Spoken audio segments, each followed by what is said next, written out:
Andrea, நான் சின்ன வயசில் பீச்சில் சிலை பார்த்தேன், அப்புறம் ஆண்ட்ரியாவை பார்த்தேன். அப்படியே தான் இருக்குது ரொம்ப வருஷமாக.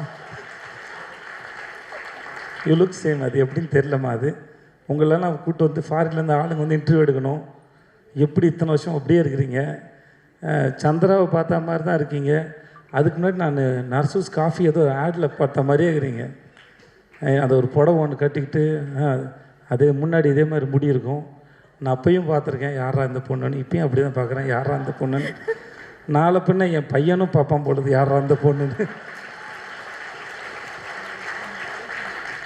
நிஜமாகவே அதே அழகுமா தெரில. வீட்டுக்கு போய் ஃப்ரிட்ஜில் உட்காரிங்களா பெட்ரூமில் படுக்கிறீங்கன்னு தெரில. வாழ்க நீங்கள். எனக்கு உங்கள் பேர் கேட்டேன் மறந்துட்டேன்.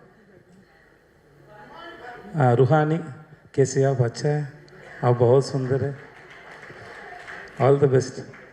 மற்றபடி எல்லாருக்கும் எனக்கு நேரம் இல்லாதனால நீங்கள் எல்லோரும் நல்லா இருங்க. நான் கிளம்புறேன் சார். வெற்றி சார், நான் கூப்பிட்டது ரொம்ப நன்றி சார்.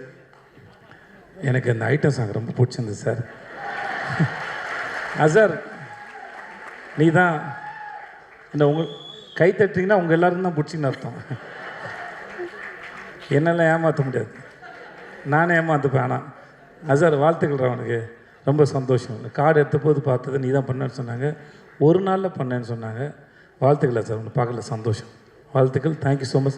ஜிவி சார், இது வரைக்கும் நான் எந்த படம் கேட்டாலும் எனக்கு வந்து பண்ணுறேன்னு ஒத்துக்கிட்டதே இல்லை. Thanks GV sir.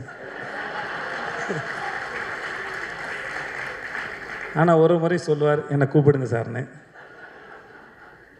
தெரில ஏன் அப்படி பண்ணுறீங்க எனக்கு தெரில சார்.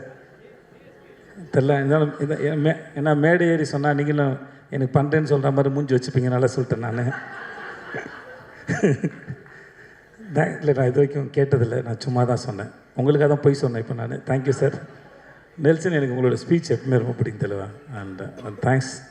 உங்களை பார்க்க நீங்கள் நடித்தது நான் ரொம்ப சந்தோஷப்பட்டேன் சார். சொன்னேன்ல சார், நான் ஃபஸ்ட் டைம் பார்த்தம்போதே ரிலீஸ்க்கு முன்னாடி அரசனுடைய இது நான் பார்த்தேன். உங்கள் டைமிங்கே தனி. எனக்கு இன்றைக்கி மேடையில் விக்ரன் பேசும்போது விக்ரன் டைமிங்கில் ஏதாவது ஒரு கதாபாத்திரத்தை நீங்கள் எழுதுவீங்கன்னு நான் நம்புகிறேன். நான் டைமிங்கு செம்மையாக இருந்தது. திடீர்னு எமோஷனல் ஆகும்போது இங்கிலீஷ் பேசுகிறாப்புல ஏன் தெரியல. இன்னமும் நம்ம ஊரில் அந்த அந்த பிரச்சனை இருக்குது. உண்மையை பேசும்போது இங்கிலீஷில் பேசினா அது உண்மையாக தெரியும் போல் இருக்குது. ஆனாலும் அந்த ஃபார்முலா ரொம்ப நல்லா இருக்குது.